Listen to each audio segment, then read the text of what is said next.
Bismillahirrahmanirrahim. Assalamualaikum warahmatullahi wabarakatuh. Apa kabar teman-teman semuanya?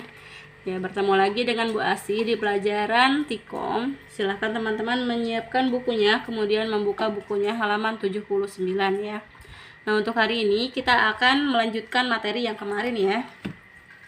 Ya, sebelumnya kita ucapkan basmalah bersama-sama. Bismillahirrahmanirrahim.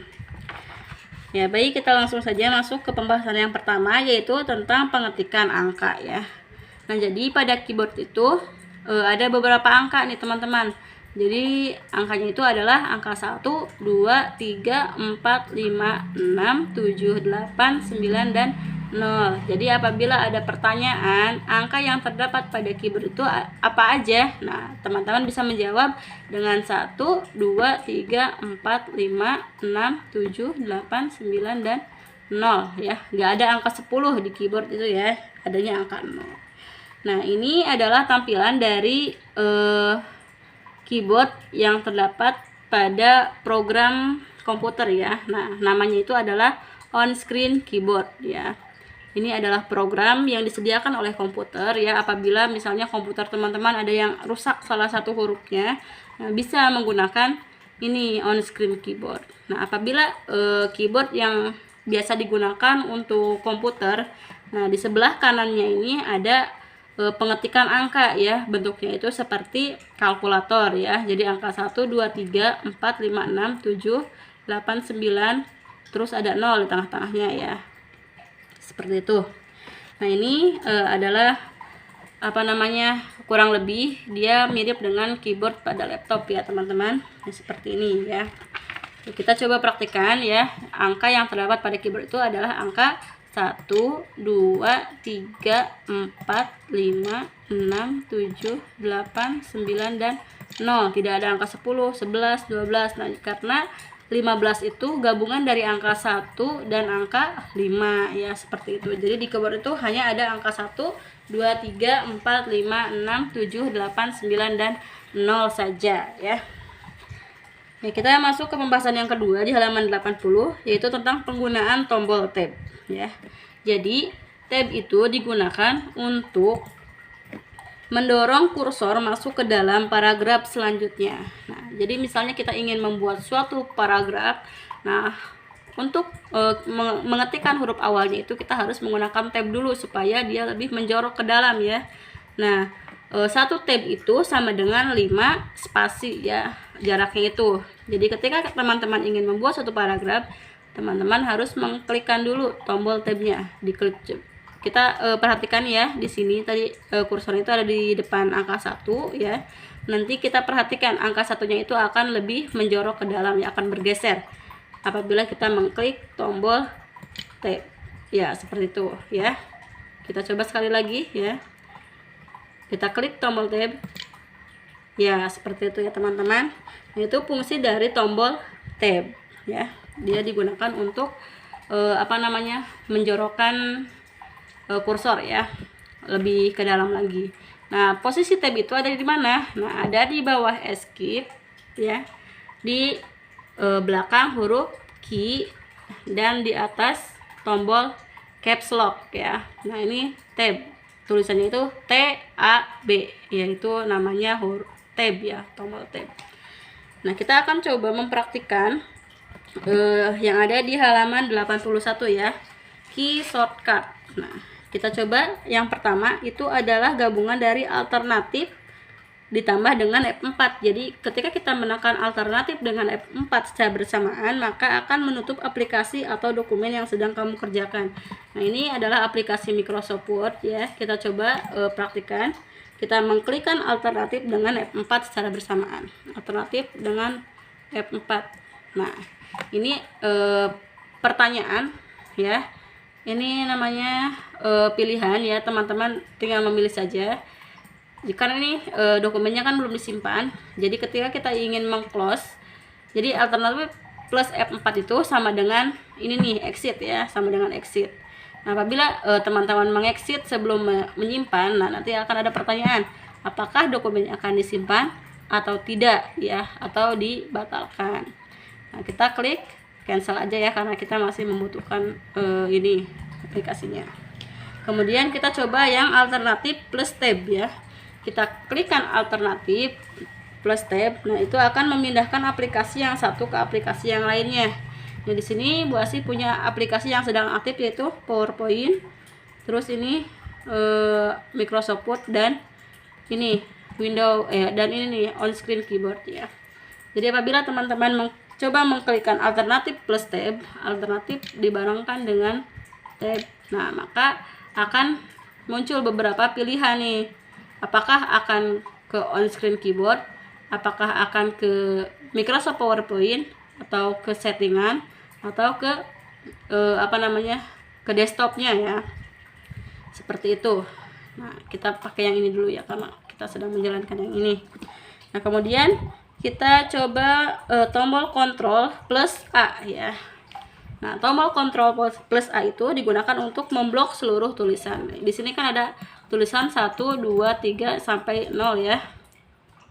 Nah, apabila kita menekan tombol kontrol, ini alternatifnya dihilangkan dulu, kontrol plus A, nah hasilnya akan seperti ini. Jadi apa yang kita ketikkan itu akan diblok seluruhnya ya. Ya seperti itu ya. Ya baik, kita akan lanjutkan materinya ke poin A, tombol alternatif ya. Jadi seperti yang tadi, alternatif plus tab itu digunakan untuk untuk memindahkan aplikasi yang satu ke aplikasi yang lainnya. Yang tadi ya, alternatif plus tab. Nah, jadi ada pilihan mau pindah ke aplikasi yang mana ya. Misalnya mau pindah ke aplikasi yang ini. Nah, jadi ini PowerPoint ya.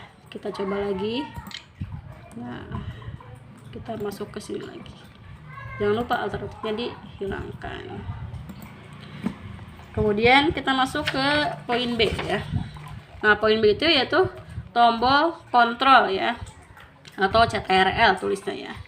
Nah, dia contohnya dengan menekan tombol CTRL plus C, maka berfungsi untuk menyalin atau copy. Nah, misalnya Ibu ingin menyalin angka 1, 2, 3 ya. Misalnya Ibu ingin menyalin ini angka 1, 2, 3, jadi diblok dulu angka 1, 2, 3-nya. Kemudian kita pilih CTRL tambah C ya. Nah, ini sudah di copy posisinya. Nah, untuk melihat hasilnya kita akan coba dipastekan ya, di sini akan dipastekan. Nah, caranya seperti ini. Boleh teman-teman menggunakan CTRL tambah V ya. Nih, jadi 1, 2, 3 yang Ibu blok di sini akan diduplikasi atau di copy. Nah, kemudian akan tampil hasilnya di sebelah sini atau di mana aja ya, terserah teman-teman memposisikannya di mana. Kemudian kita masuk ke tombol F. Nah, untuk tombol F ya, di sini tidak adanya di keyboard langsung ya. Nah, misalnya di sini tombol F1 berfungsi untuk menampilkan informasi help atau bantuan ya. Apabila kita menekan tombol F1, nah maka hasilnya adalah akan tampil bantuan. Misalnya apa yang ingin teman-teman cari ya di sini. Ya, kita masuk ke poin D. Nah, untuk D itu adalah tombol escape. Escape berfungsi untuk membatalkan perintah program. Nih, misalnya kita ingin menyimpan dokumen ini ya. Nah, kita akan mencoba membatalkan perintahnya. Nah, caranya gimana? Kita klik file. Nah, kemudian kita save ya. Misalnya kita ingin menyimpan. Nah, ini kan sudah ada ya, tinggal kita menyimpannya mau di mana. Tapi karena Ibu ingin membatalkan perintahnya, nah jadi tidak perlu menekan ini, tinggal tekan tombol escape. Ya, jadi perintahnya itu batal, jadi tidak jadi gitu, nggak jadi buat nyimpennya ya. Kemudian selanjutnya bagian poin E yaitu tombol panah ya. Nih teman-teman perhatikan ya, Ibu akan mencoba mempraktikkan tombol panah ya. Ya, kita bagi dua dulu ya, ininya hurufnya kita bagi dua dulu.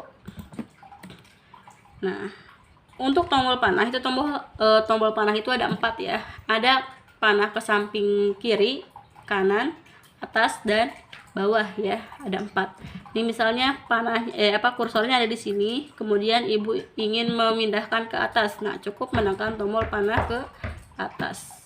Nah, kemudian apabila ingin ke bawah, tekan tombol ke bawah. Apabila ingin ke samping kiri, tekan tombol ke samping kiri ya.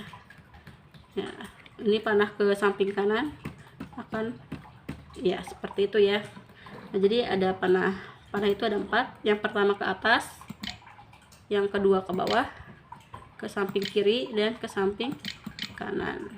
Ya, baik teman ya. Tombol panah mah gampang ya sepertinya ya.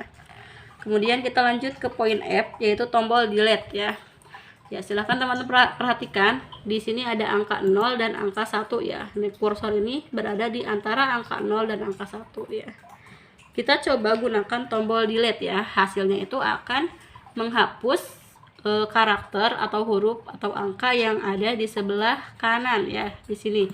Berarti di sini yang hilang itu adalah angka 1 ya. Coba kita praktikkan ya. Kita tekan tombol delete. Nah, seperti itu ya teman-teman. Jadi yang hilang itu adalah angka 1. Nah, kemudian kita coba tombol yang selanjutnya, itu tombol backspace ya. Nah, backspace itu yang ini.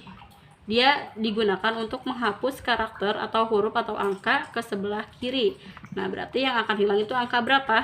Angka 0 yang ini ya. Nah, coba kita praktikkan ya teman-teman. Di kursornya aktif. Kita klik yang backspace. Ya, jadi angka 0-nya akan hilang. Lanjut ke tombol selanjutnya, yaitu tombol home ya.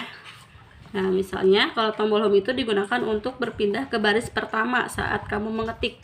Nah, misalnya kursornya ibu taruh di antara angka 4 dan angka 5 ya. Di sini. Nah, apabila ibu mengklik tombol home, nah home itu yang ini, diklik, nah maka kursor itu akan berpindah ke paling depan ya, di paling depan sebuah kalimat. Nah, terus kemudian apabila ibu menekan tombol N ya, yang poin I-nya, tombol N, maka kursor ini akan berpindah ke yang paling terakhir gitu, terakhir pengetikan ya. Kita coba praktikan, mana tombol N. Nah, ini. Kita klik tombol N, maka kursornya akan berada di belakang angka 7 ya, di situ. Ya. Kemudian kita masuk ke tombol selanjutnya, yaitu page up. Nah, page up itu adanya di sini nih. Ya, ini page up dan page down. Nah, apabila page up, dia digunakan untuk berpindah ke kursornya itu akan berpindah ke paling atas gitu ya. Kita coba pindahkan dulu kursornya di bawah. Nah, kita tekan tombol page up, maka dia akan berpindah ke atas ya. Kemudian kita praktikan yang terakhir, yaitu yang L ya, poin L, tombol page down. Yang ini dia digunakan untuk menggeserkan kursor ke bawah setiap satu layar. Nah, kita coba praktikan ya teman-teman. Perhatikan kursornya di sini, nanti akan berpindah ke paling bawah ya. Tadi kan ada di sini, ke sini ya. Nah, kalau tombol home dia ke depannya, tombol N ke belakangnya, tombol page up ke atasnya, jadi di paling depan ya. Tombol page down di bawahnya ya, seperti itu ya teman-teman. Ya, mungkin untuk materi hari ini ibu cukupkan sampai di sini ya teman-teman. Semoga apa yang ibu sampaikan dapat bermanfaat. Mohon maaf apabila ada kesalahan dalam penyampaiannya ya. Baik, kita tutup materi hari ini dengan membacakan hamdalah bersama-sama. Alhamdulillahirabbil alamin. Wassalamualaikum warahmatullahi wabarakatuh.